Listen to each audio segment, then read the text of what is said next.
பெண் சிசுக்களை கொல்லாதீர்கள் என்று அழைப்பு விடுத்த பிரதமர் நரேந்திர மோடி.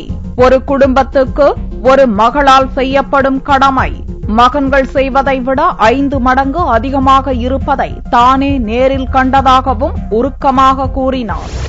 செங்கோட்டையில் தேசிய கொடியை ஏற்றி வைத்து சுதந்திர தின உரையாற்றிய பிரதமர் நரேந்திர மோடி, நாட்டில் ஆணுக்கு நிகராக பெண்களின் விகிதாச்சாரம் குறைந்து வருவதை வேதனையுடன் சுட்டிக்காட்டினார். இதற்கு கடவுளா காரணம் என்று கேள்வி எழுப்பிய பிரதமர், பெண் சிசு கொலையை தடுக்க டாக்டர்களுக்கும் பெற்றோருக்கும் அழைப்பு விடுத்தார். ஒரு குடும்பத்துக்கு ஒரு மகள் செய்யும் கடமை மகன்கள் செய்வதை விட 5 மடங்கு அதிகமாக இருப்பதை தானே நேரடியாக பார்த்திருப்பதாக கூறிய மோடி, ஆண் குழந்தை ஆசையில் பெண் குழந்தைகளை கொல்லாதீர்கள் என்று வேண்டுகோள் விடுத்தார்.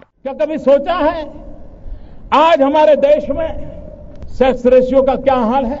1000 लड़कों के सामने 940 बेटियां पैदा होती हैं। ये समाज में असंतुलन कौन पैदा कर रहा है? ईश्वर तो नहीं कर रहा है। मैं उन डॉक्टरों से अनुरोध करना चाहता हूं, आपकी तिजोरी भरने के लिए किसी मां के गर्भ में पल रही बेटी को मत मारिए। मैं उन माताओं बहनों को कहता हूं कि आप बेटे की आश में बेटियों को बलि मत चढ़ाइए.